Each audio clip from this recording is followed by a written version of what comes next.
Roja TV. Alhamdulillah di sore hari ini kita kembali akan simak dan ikuti kajian ilmiah dari bahasan kitab At-Tawdih wal Bayan li Syajaratul Iman karya Syekh Abdurrahman bin Nasir As-Sa'adi rahimahullahu ta'ala. Disampaikan secara langsung oleh Fadilatul Syekh Abdul Razak bin Abdul Muhsin Al-Badr hafirahumullah, dan bersama kita Al-Ustaz Iqbal Gunawan MA hafirahullah yang akan menerjemahkan. Alhamdulillah kita sudah terkoneksi bersama Syekh dan kita coba sapa beliau. Assalamualaikum warahmatullahi wabarakatuh ya Fadilatul Syekh. Waalaikumsalam warahmatullahi wabarakatuh. Ahlan wa marhaban bikum wa bijami' al-mustami'in li hadzal barnamij. Naam, jazakallahu khairan Syekh.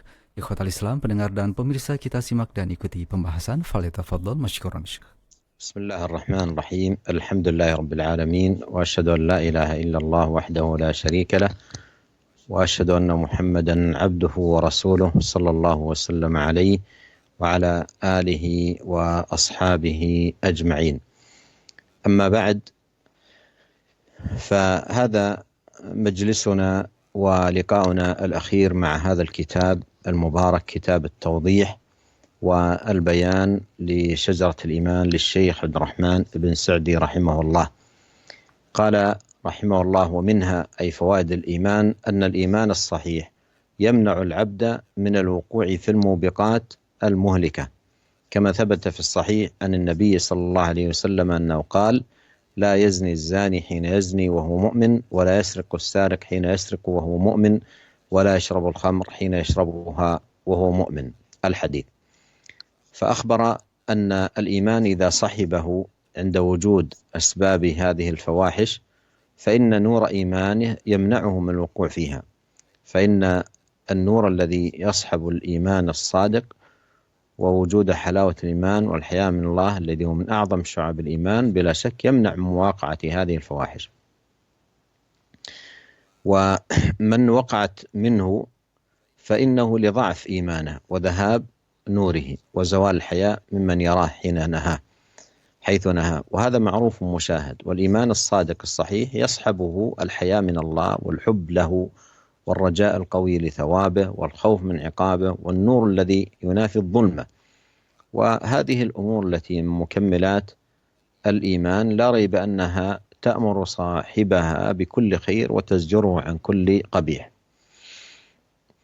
يقول رحمه الله: ومنها أي من فوائد الإيمان أن الإيمان الصحيح يمنع العبد من الوقوع في الموبقات المهلكة، لكن بهذا القيد الذي ذكر رحمه الله، الإيمان الصحيح. أما الإيمان الضعيف فإنه لا يحجز الإنسان بسبب ضعف الإيمان، ويكون وقوعه في تلك المعاصي سببه ضعف إيمانه،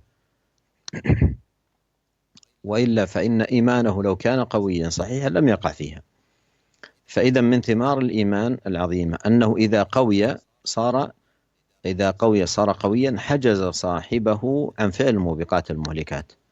وهذا يستفاد من الحديث الذي أورده رحمه الله، وقول النبي صلى الله عليه وسلم: لا يزني الزاني حين يزني وهو مؤمن، ولا يسرق السارق حين يسرق وهو مؤمن، ولا يشرب الخمر حين يشربها وهو مؤمن. فيقول رحمه الله في أثناء كلامه أن الإيمان إذا صحبه عند وجود أسباب هذه الفواحش أي الدواعي إليها فإن نور إيمانه يمنعه من الوقوع، لأن قول لا يزني الزاني حين يزني وهو مؤمن دليل على أن وجود الزنا دليل على ضعف الإيمان. إن وجد الزنا فوجوده دليل على ضعف الإيمان ورقة الدين. إن وجدت السرقة دل ذلك على ضعف الإيمان ورقة الدين. إن وجد شرب الخمر دل ذلك على ضعف الإيمان ورقة الدين. بينما إذا كان الإيمان قويا صحيحا حجز صاحبه عن الوقوع في هذه الذنوب.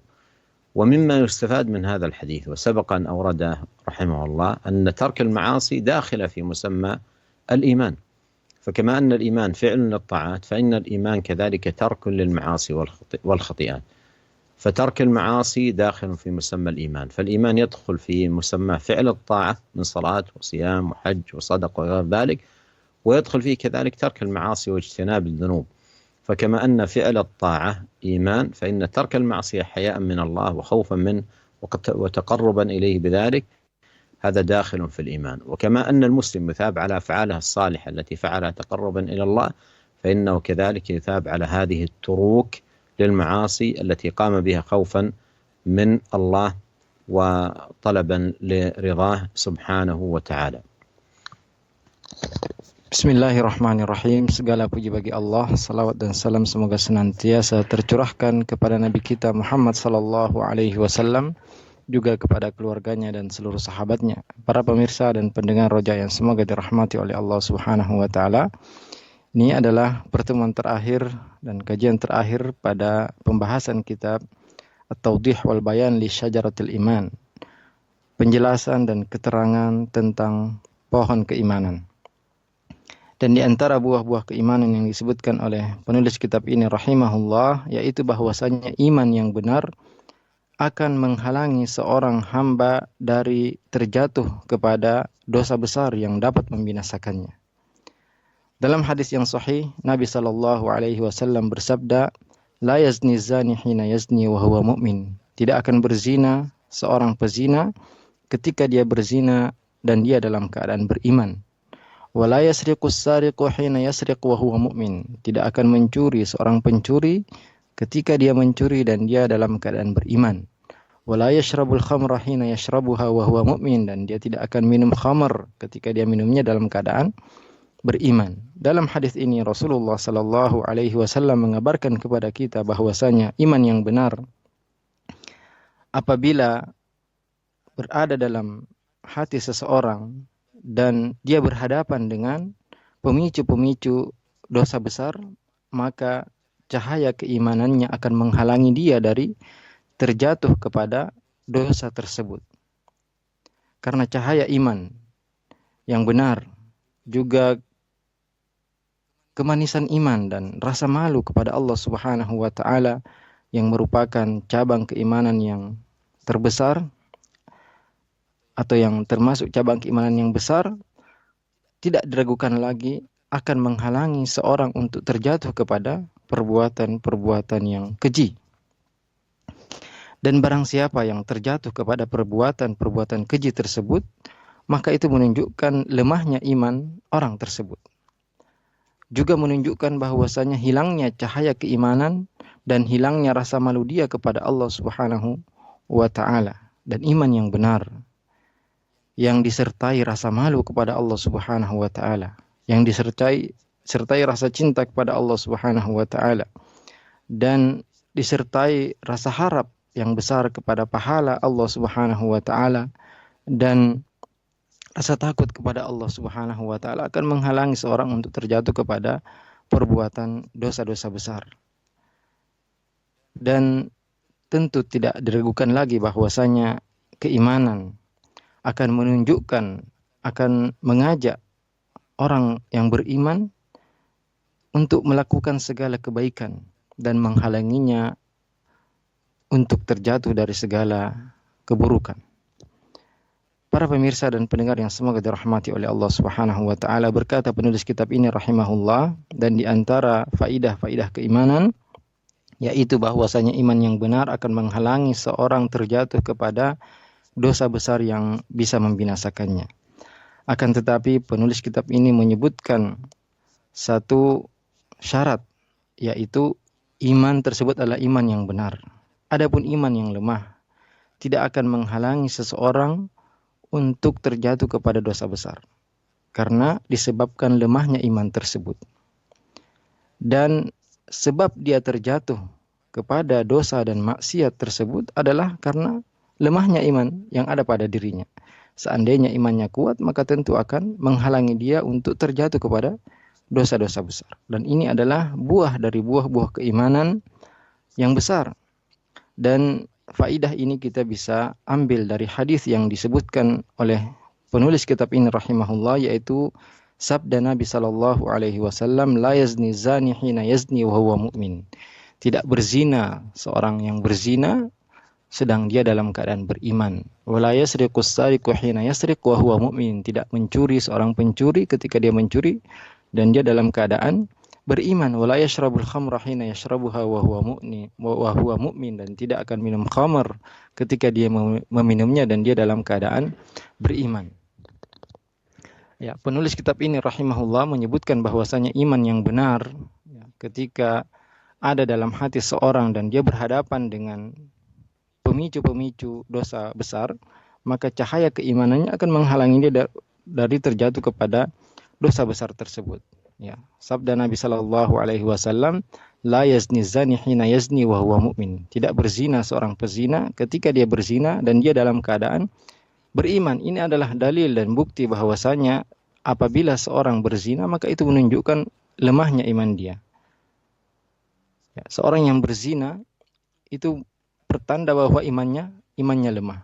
Dan seorang yang mencuri pertanda bahwasanya imannya lemah. Juga orang yang meminum khamar adalah bukti dan tanda bahwasanya imannya lemah. Seandainya iman dia kuat, maka tentu keimanannya akan menghalangi dia untuk terjadi kepada dosa-dosa besar tersebut. Dan di antara faedah yang bisa kita petik dari hadis yang disebutkan oleh penulis kitab ini rahimahullah, yaitu bahwasanya meninggalkan maksiat masuk dalam bagian keimanan. Ya, sebagaimana iman adalah melaksanakan ketaatan kepada Allah Subhanahu wa taala, maka juga termasuk keimanan meninggalkan maksiat dan dosa-dosa. Karena meninggalkan maksiat dan dosa adalah bagian dari keimanan. Ya, sebagaimana melaksanakan ketaatan seperti sholat, puasa, haji, bersedekah, dan selainnya masuk dalam keimanan, begitu pula meninggalkan maksiat dan dosa-dosa adalah bagian dari keimanan. Ya, karena seorang yang meninggalkan maksiat dan dosa karena malu kepada Allah Subhanahu wa taala, takut kepada Allah Subhanahu wa taala, ingin mendekatkan diri kepada Allah Subhanahu wa taala, maka ini tentu bukti bahwasanya dia seorang yang beriman. Ya, sebagaimana seorang muslim akan mendapatkan pahala apabila dia melakukan amal-amal soleh, begitu pula apabila dia meninggalkan maksiat karena takut kepada Allah Subhanahu wa taala, karena mengharapkan ridha dari Allah Subhanahu wa taala, maka dia pun mendapatkan pahala. قال الشيخ رحمه الله ومنها أنه ثبت عنه صلى الله عليه وسلم في الصحيحين من حديث أبي موسى رضي الله عنه أنه قال مثل المؤمن الذي يقرأ القرآن كمثل الأترجة طعمها طيب وريحها طيب، والذي لا يقرأ القرآن كمثل التمرة طعمها طيب ولا ريح لها. وهؤلاء القسمان هم خير الخليقة، فإن الناس 4 أقسام: خير في نفسه، متعد خيره إلى غيره، وهو خير الأقسام. فهذا المؤمن الذي قرأ القرآن وتعلم علوم الدين فهو نافع لنفسه، متعد نفعه إلى غيره، مبارك أينما كان، كما قال الله تعالى عن عيسى وجعلني مباركا أينما كنت. والثاني طيب في نفسه صاحب خير، وهو المؤمن الذي ليس عنده من العلم ما يعود به على غيره. فهذان القسمان هم خيار الخليقة، والخير الذي فيهم عائد إلى ما معهم الإيمان القاصر، والمتعدي نفعه إلى الغير بحسب أحوال المؤمن. والقسم الثالث من هو عادم للخير ولكنه لا يتعدى ضرره إلى غيره. والرابع من هو صاحب شر على نفسه وعلى غيره. فهذا شر الأقسام الذين كفروا وصدوا عن سبيل الله زدناهم عذابا فوق العذاب بما كانوا يفسدون. فعاد الخير كله إلى الإيمان وتوابعه، وعاد الشر إلى فقد الإيمان والاتصاف بضده، والله الموفق.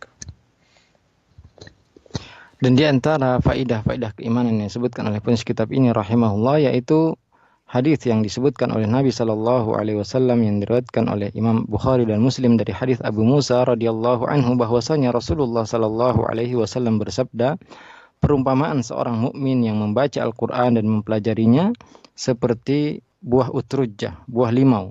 Ya. Baunya, rasanya enak dan baunya juga enak.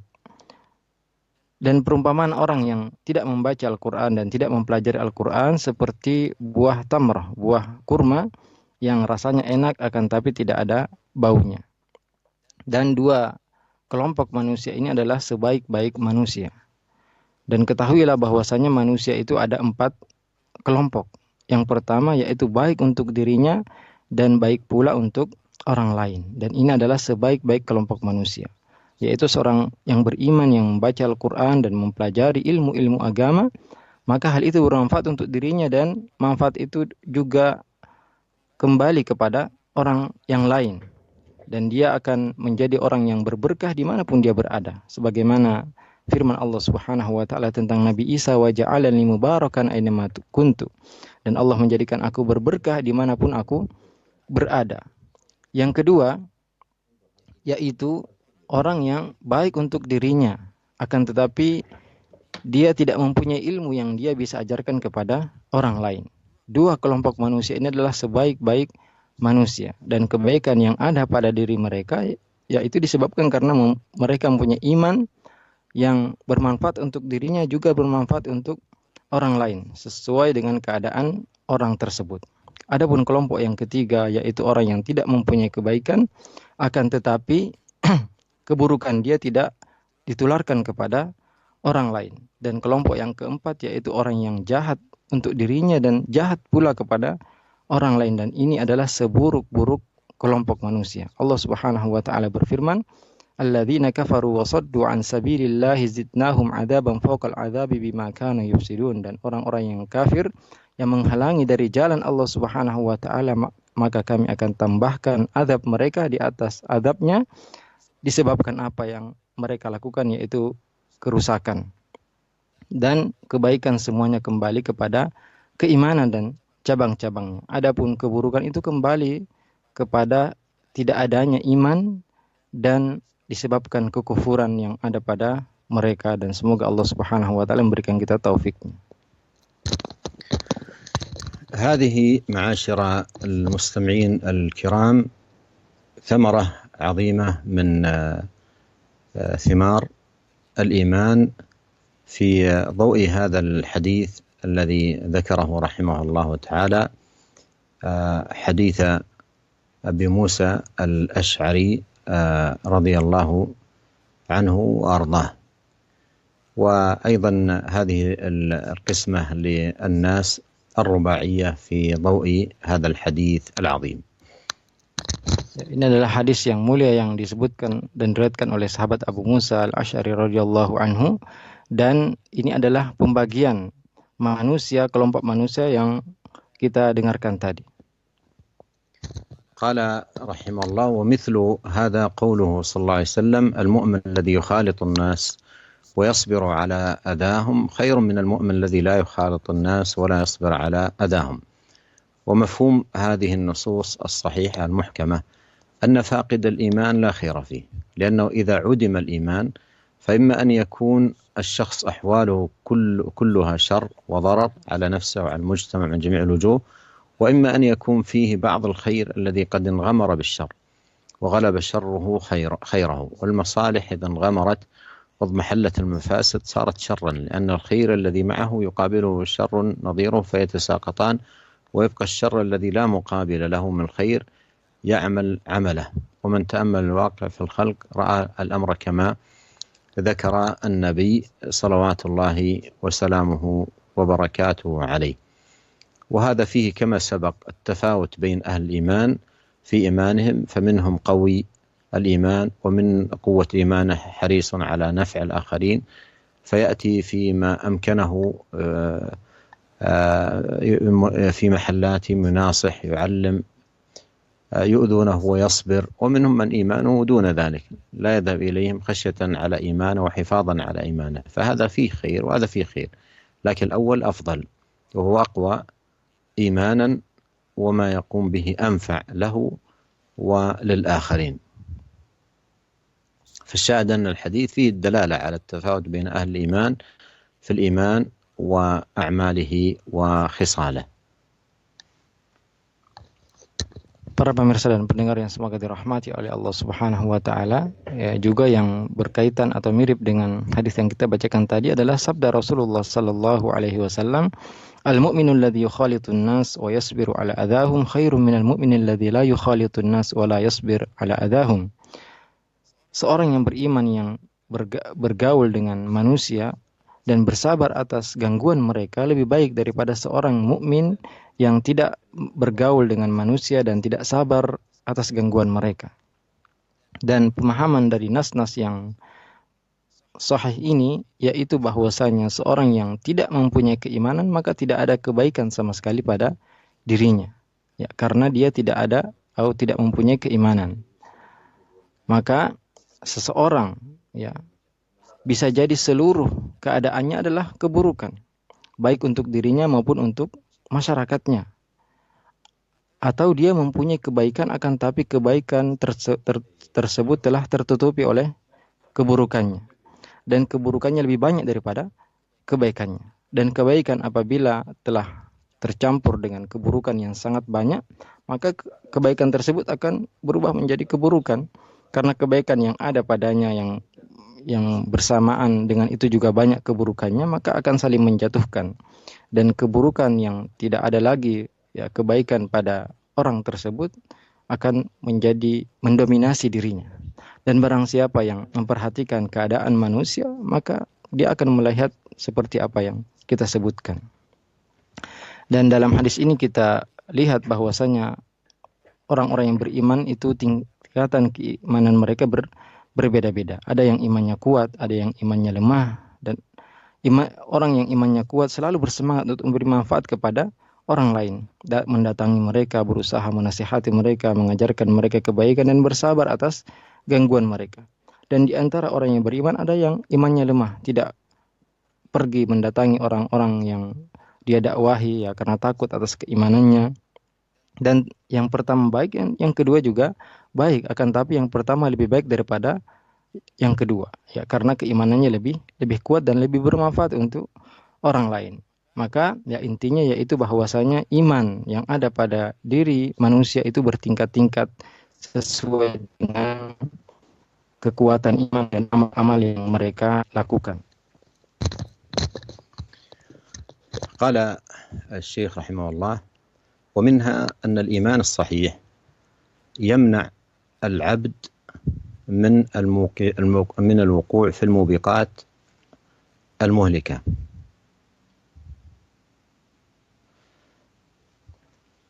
كما ثبت في الصحيح أن النبي صلى الله عليه وسلم قال إنه قال لا يزني الزاني حين يزني وهو مؤمن، ولا يسرق السارق حين يسرق وهو مؤمن، ولا يشرب الخمر حين يشربها وهو مؤمن.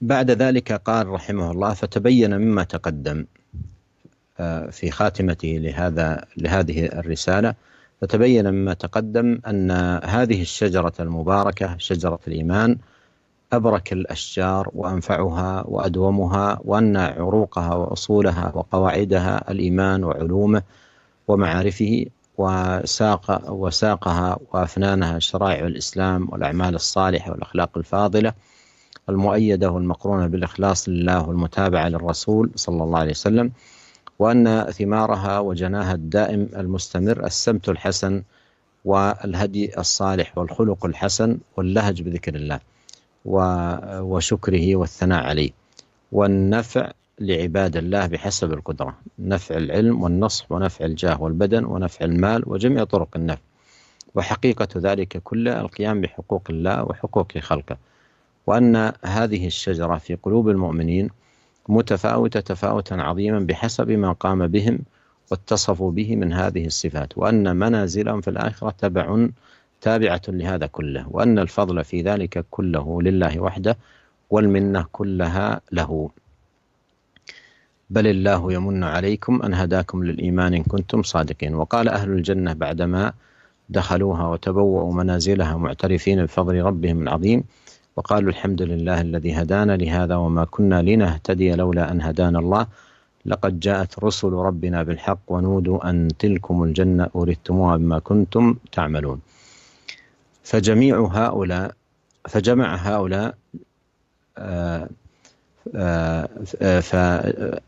فجمع في هذه الآية بين الإخبار باعترافهم وثنائهم على الله بنعمه وفضله حيث وصلوا إلى هذه المنازل العالية، وبين ذكر السبب الذي أوصلهم إلى ذلك من الله عليهم به، وهو العمل الصالح الذي هو الإيمان وأعماله. فنسأل الله تعالى أن يمن علينا بالإيمان الصادق، وألا يكلنا إلى أنفسنا طرفة عين، وألا يزيق قلوبنا بعد إذ هدانا، ويهب لنا من لدنه رحمة إنه هو الوهاب. صلى الله على محمد وعلى آله وصحبه وسلم تسليما كثيرا. بهذا أنهى رحمه الله تعالى هذه الرسالة القيمة. وعرفنا أن هذا الكتاب قد سماه مصنفه رحمه الله التوضيح والبيان لشجرة الإيمان، وقد بناه على قول الله عز وجل: ألم تر كيف ضرب الله مثلا كلمة طيبة كشجرة طيبة أصلها ثابت وفرعها في السماء تؤتي أكلها كل حين بإذن ربها. والآية واضحة أن مثل الإيمان مثل الشجرة، وجاءت السنة معينة النخلة من بين الشجر، وأن هي المرادة بقوله كشجرة طيبة. والمؤمن مثله مثل النخلة، وكما أن النخلة لها أصل ثابت وعروق راسخة وضاربة في بطن الأرض ولها فروع قائمة ولها ثمار متعددة، فكذلك الإيمان. وكما أن الشجرة لا تحيا إلا بالماء، فكذلك شجرة الإيمان لا تحيا إلا بالوحي، والوحي هو حياة هذه الشجرة. وكما أن النخلة إذا حبس عنها الماء ماتت، فكذلك القلوب إذا انقطعت عن الوحي وعدم عنها الوحي ماتت. فالحياة إنما هي بالوحي، وحي الله: يا أيها الذين آمنوا استجيبوا لله وللرسول إذا دعاكم لما يحييكم. Para pendengar dan pemirsa yang semoga dirahmati oleh Allah Subhanahu wa Ta'ala, penulis kitab ini rahimahullah menjelaskan bahwasanya dari apa yang telah disebutkan di atas telah jelas bahwasanya pohon yang berberkah ini adalah pohon iman, dan pohon iman adalah pohon yang paling berberkah, paling bermanfaat dan paling kekal. Dan bahwasanya pokok-pokok dan akar-akar dari pohon ini adalah iman dan ilmu-ilmu yang berkaitan dengan keimanan. Adapun batangnya dan ranting-rantingnya adalah syariat-syariat Islam, amal-amal soleh, akhlak-akhlak yang mulia, yang dibangun di atas keikhlasan kepada Allah Subhanahu wa Ta'ala dan petunjuk Rasulullah Sallallahu Alaihi Wasallam. Dan bahwasanya buah dari pohon yang kuat ini, pohon keimanan, yaitu akhlak yang baik, sifat yang terpuji, puji-pujian kepada Allah Subhanahu wa Ta'ala, dan manfaat kepada hamba-hamba Allah Subhanahu wa Ta'ala, manfaat ilmu, manfaat nasihat, manfaat harta, dan semua jalan-jalan yang bisa kita berikan kepada manfaat kepada orang lain. Dan kesimpulan dari semua itu adalah bahwasanya orang yang beriman senantiasa melaksanakan hak-hak Allah Subhanahu wa Ta'ala dan hak-hak manusia. Dan bahwasanya pohon keimanan ini yang berada di hati-hati orang-orang yang beriman bertingkat-tingkat, yang berbeda-beda sesuai dengan kekuatan dan kelemahan iman yang ada pada diri mereka. Dan bahwasanya kedudukan mereka di akhirat nanti sesuai dengan tingkatan keimanan mereka. Dan bahwasanya segala kemuliaan, segala karunia itu datangnya dari Allah Subhanahu wa Ta'ala. Allah Subhanahu wa Ta'ala berfirman, balillahu yamunnu alaikum an hadakum lil imani in kuntum shadiqin. Akan tetapi Allah Subhanahu wa Ta'ala yang memberi kalian nikmat dengan memberi petunjuk kalian kepada keimanan jika kalian orang-orang yang benar. Juga penduduk surga, ketika mereka telah masuk ke dalam surga dan mengambil tempat-tempat mereka di surga, mereka mengakui karunia dan nikmat Allah Subhanahu wa Ta'ala yang besar kepada mereka. Mereka akan mengatakan, wa qalu alhamdulillahilladzi hadana li hadza wa ma kunna linahtadiya laula an hadanallah. Laqad ja'at rusulu rabbina bil haqq wa nudu an tilkumul jannatu uristumuha bima kuntum ta'malun. Dan mereka mengatakan, segala puji bagi Allah yang memberi kami petunjuk kepada surga ini, dan sungguh kami tidak akan mendapat petunjuk kalau bukan Allah Subhanahu wa Ta'ala yang beri kami petunjuk. Telah datang para rasul dengan membawa kebenaran, dan mereka pun diseru bahwasanya inilah surga yang diwariskan kepada kalian disebabkan apa yang kalian kerjakan. Dalam ayat ini mereka menggabungkan antara pengakuan mereka dan pujian mereka kepada Allah Subhanahu wa Ta'ala yang menyampaikan mereka kepada tempat yang mulia di surga, dan juga mereka menyebutkan bahwasanya Allah lah yang menyebabkan mereka sampai kepada surga tersebut, yaitu dengan melakukan amal soleh yang merupakan iman dan cabang-cabang keimanan. Maka kita memohon kepada Allah Subhanahu wa Ta'ala untuk senantiasa mengaruniakan kepada kita keimanan yang benar, dan tidak membiarkan kita sedikit pun dan kita memohon kepada Allah Subhanahu wa taala agar kita tidak melenceng setelah kita mendapat hidayah, dan kita memohon kepada Allah untuk diberikan rahmat-Nya. Sungguhnya Allah Maha Pemberi, dan semoga salawat dan salam tercurahkan kepada Nabi kita Muhammad sallallahu alaihi wasallam. Dan ini adalah akhir dari kitab yang ditulis oleh Syekh Abdurrahman bin Nasir As-Sa'di rahimahullah. Dan sebagaimana yang kita sebutkan bahwasanya kitab ini diberi nama dengan kitab At-Tawdih wal Bayan li Syajaratil Iman, penjelasan dan keterangan tentang pohon keimanan. Dan kitab ini dasarnya adalah firman Allah Subhanahu wa taala, alam tara kaifa daraballahu mathalan kalimatan thayyibatan ka syajaratin thayyibatin asluha thabit wa far'uha fis sama' tu'ti ukulaha kullahinin biidni rabbiha. Tidakkah kalian melihat Allah Subhanahu wa taala memberi perumpamaan sebuah pohon yang baik, perumpamaan kalimat yang baik seperti pohon yang baik yang akarnya menancap kuat dan cabang-cabangnya menjulang ke langit. Pohon tersebut senantiasa memberikan buahnya setiap waktu dengan izin Allah Subhanahu wa taala. Dan ayat ini jelas bahwasanya perumpamaan keimanan seperti perumpamaan pohon. Dan dalam hadis disebutkan bahwasanya pohon tersebut adalah pohon nakhlah, pohon kurma. Dan bahwasanya pohon keimanan tersebut atau syajarah thayyibah, pohon yang baik, adalah seorang yang beriman, dan perumpamaan seorang yang beriman seperti perumpamaan pohon kurma, yang mana pohon kurma tersebut mempunyai akar yang kuat yang menancap di dalam bumi dan mempunyai buah-buah yang banyak, yang sebagaimana juga pohon tidak akan bisa hidup tanpa air, begitu pula pohon keimanan tidak akan mampu hidup kecuali dengan wahyu, karena wahyu adalah sebab kehidupan seorang yang beriman. Juga sebagaimana pohon kurma tidak akan hidup apabila tidak disirami dengan air, begitu pula hati apabila terputus dari wahyu maka akan mati hati tersebut. Allah Subhanahu wa taala berfirman, ya ayyuhalladzina amanu istajibu lillahi walir rasuli idza da'akum lima yuhyikum. Wahai orang-orang yang beriman, jawablah seruan Allah Subhanahu wa taala dan rasulnya jika kalian diseru dan diajak untuk hal yang bisa membuat kalian hidup. وبين الشيخ رحمه الله أن عروق هذه الشجرة وأصولها وقواعدها الإيمان وعلومه ومعارفه، وذلك أن شجرة الإيمان تقوم على أصل ثابت، ومكان هذا الأصل الثابت قلب المؤمن، وهذا الأصل يقوم على 6 أصول، وهي الإيمان بالله والملائكة والكتب والرسل واليوم الآخر والإيمان بالقدر خيره وشره. هذه أصول شجرة الإيمان، ومكان هذه الأصول الذي تقوم فيه وتتأسس هو قلب المؤمن. فأصول هذه الشجرة هي أصول الإيمان العظيمة وقواعده المتينة.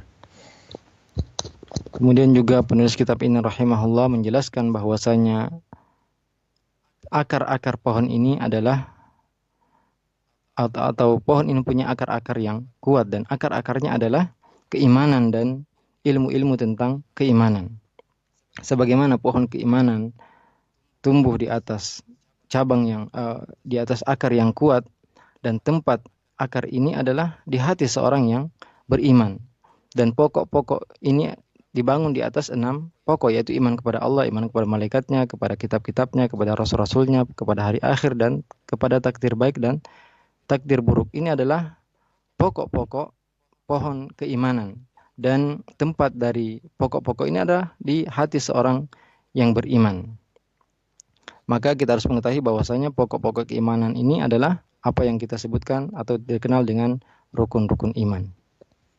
وساقها يقول رحمه الله وأفنانها شرائع الإسلام، الصلاة والصيام والحج والزكاة والاعتمار والبر والصلة، كل هذه فروع لهذه الشجرة العظيمة المباركة.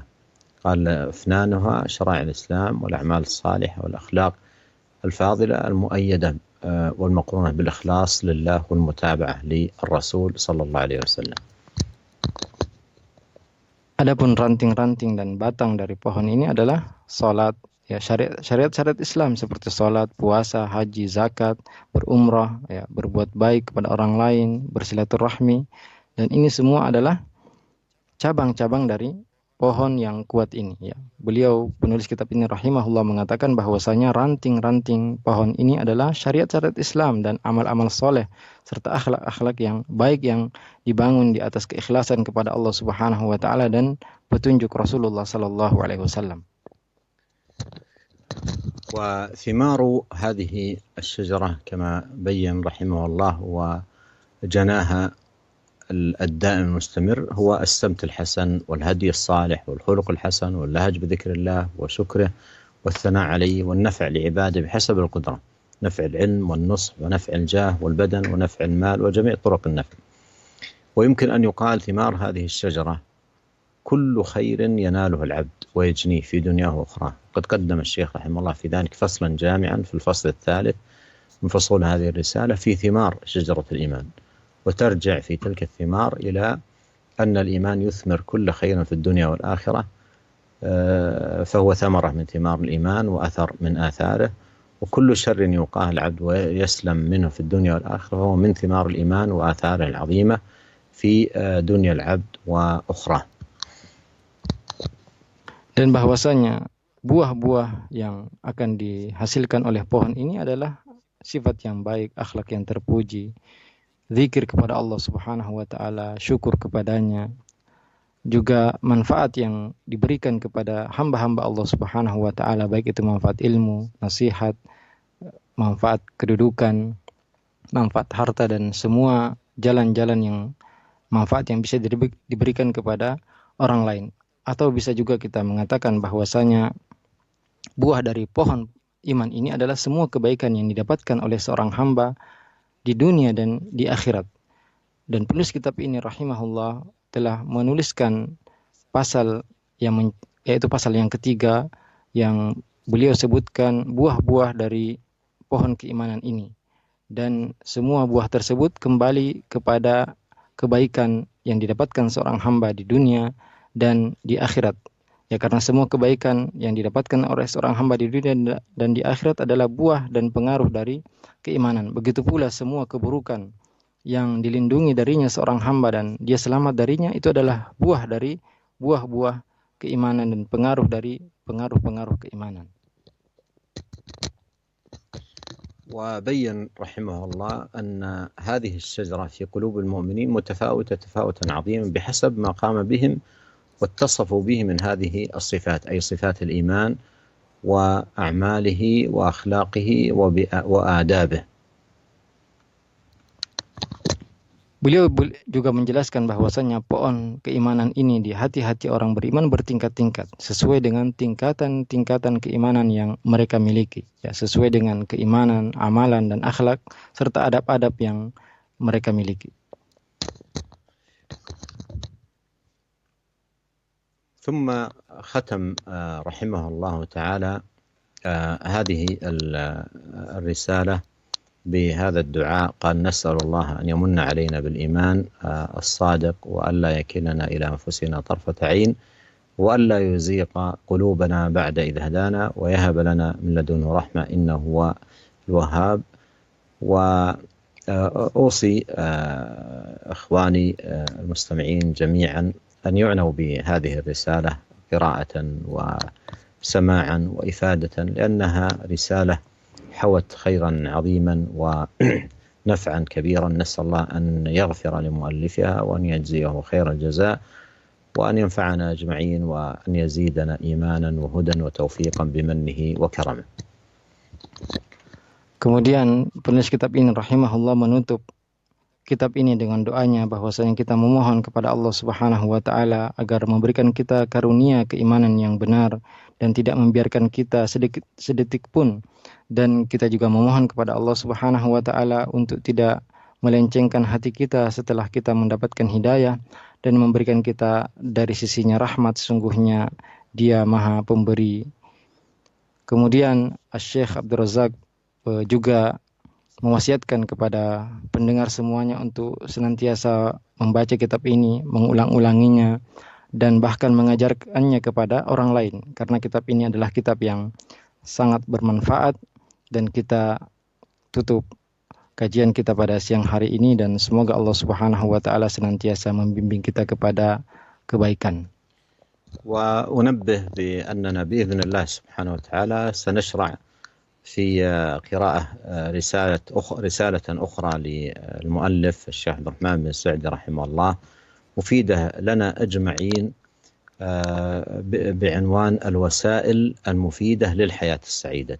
تكلم فيها بالتفصيل رحمه الله عن كيفية الظفر بالسعادة ونيلها في ضوء الأدلة من كتاب الله وسنة نبيه صلى الله عليه وسلم. جعلنا الله جميعا من السعداء الأتقياء، ونفعنا بما علمنا وزادنا علما وتوفيقا بمنه وكرمه، وإلى أن ألقاكم على خير في لقائنا القادم. أستودعكم الله، والسلام عليكم ورحمة الله وبركاته. Waalaikumsalam warahmatullahi wabarakatuh. Beliau juga mengingatkan kepada kita semua bahwasanya insya Allah kita akan lanjutkan kajian kita, yaitu kita akan membahas kitab Al-Wasail Mufidah lil Hayatis Sa'idah yang juga dikarang oleh Syekh Abdurrahman bin Nasir As-Sa'di. Kitab ini menjelaskan tentang kiat-kiat agar kita mendapatkan kehidupan yang bahagia. Semoga Allah Subhanahu wa taala mengaruniakan kita kebahagiaan di dunia dan di akhirat, menjadikan kita semua orang-orang yang bertakwa, dan sungguhnya Allah Maha menerima doa. Nah, kami ucapkan terima kasih untuk Fadilatul Syekh yang telah menyampaikan materi bahasan yang penuh manfaat, dan tadi kita simak kajian ilmiah dari bahasan kitab At-Tawdih wal Bayan li Syajaratul Iman untuk pertemuan yang terakhir. Semoga Allah Subhanahu wa taala memberikan taufik bagi kita untuk bisa memahami materi bahasan dari kitab tersebut dari awal hingga akhir. Semoga Allah Subhanahu wa taala memberikan taufik bagi kita untuk bisa memahami dan mengamalkannya. Terima kasih kami ucapkan untuk Fadilatul Syekh yang telah meluangkan waktu beliau di tengah kesibukan beliau di kota Madinah An-Nabawiyah. Terima kasih juga untuk Al-Ustaz Iqbal yang telah menerjemahkan pelajaran kita di kesempatan sore hari ini. Dan ikhwatal Islam, 3 menit menjelang kumandang azan salat maghrib untuk wilayah Jakarta dan sekitarnya, kami undur diri. Mohon maaf segala kekurangan dalam penyelenggaraan acara, dan kami pun akan menutup komunikasi kami dengan Syekh di kesempatan sore hari ini. Sekali lagi kami ucapkan terima kasih untuk Anda pendengar dan pemirsa atas kebersamaan Anda. Kita tutup. Subhanakallahumma wa bihamdika asyhadu an la ilaha illa anta astaghfiruka wa atubu ilaik. Wassalamualaikum warahmatullahi wabarakatuh.